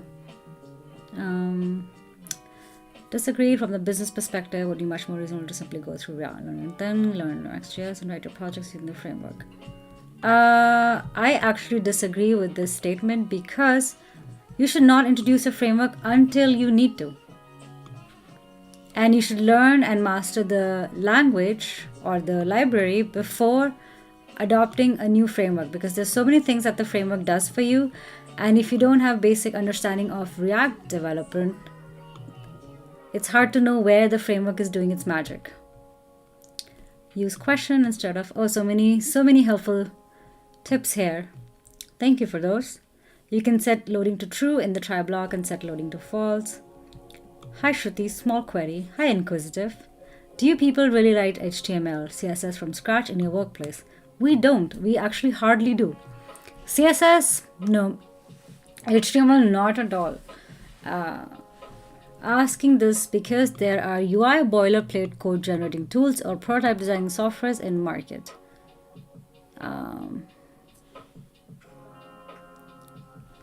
Check out the demo on their site. What is your typing speed? Let's see. Double disagreed. We should use Astro framework HTML6 and JS also, since Astro helps in everything. One of the reasons why React developers are not really JS, if they all did, is React. All they did is React.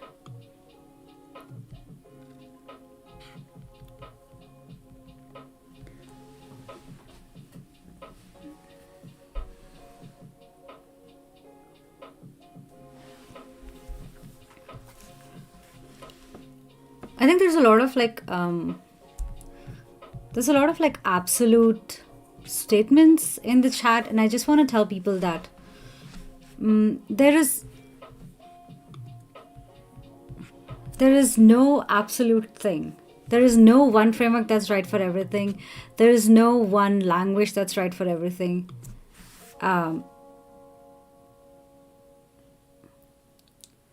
So it really depends on what you are trying to solve. It's possible that your company uses Next.js, and learning React and then jumping straight into Next.js can do the job for you, and that's totally fine. However, it is important that you understand the fundamentals before you dive deeper and deeper into the abstractions, which is why I always recommend JavaScript first, React next, and another library after that. First, learn how to do things with just React or just JavaScript first. Honor is very true. Many people still don't know anything other than React. That's all the JavaScript and they don't understand having behind the scenes. But I have explored way further, and yesterday learned Solid also, which is fun to write. Alrighty, folks, that is it for today. Oh wait, forgot to push. Gotta push, save and push. That is it for today, though. We added a loader screen and we added an error boundary. I'm actually so proud that we were able to get a lot done. Error boundary and loader screen. So I'll tell you what we're going to do tomorrow, okay? Git push. Okay, let's look at our to-do list. Tomorrow, actually, we'll take a look at some of this functionality. Error boundary in React, done. Loader is done. Tomorrow, code refactor also doing. You know, that's something that we can never be done with. So why don't we move this out at the bottom?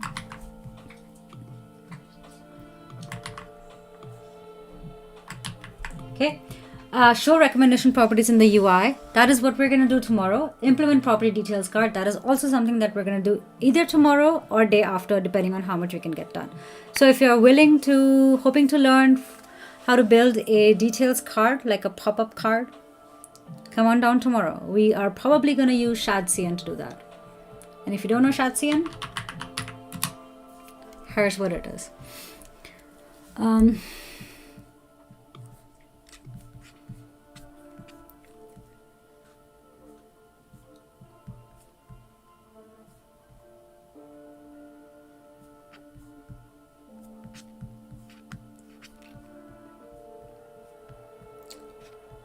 Okay, that's what we're going to do tomorrow.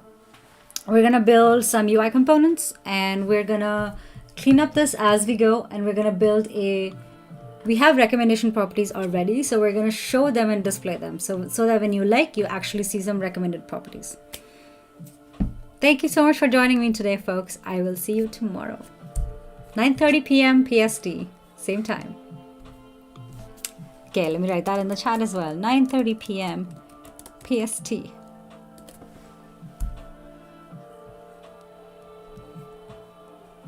I will see you then tomorrow. Bye, folks.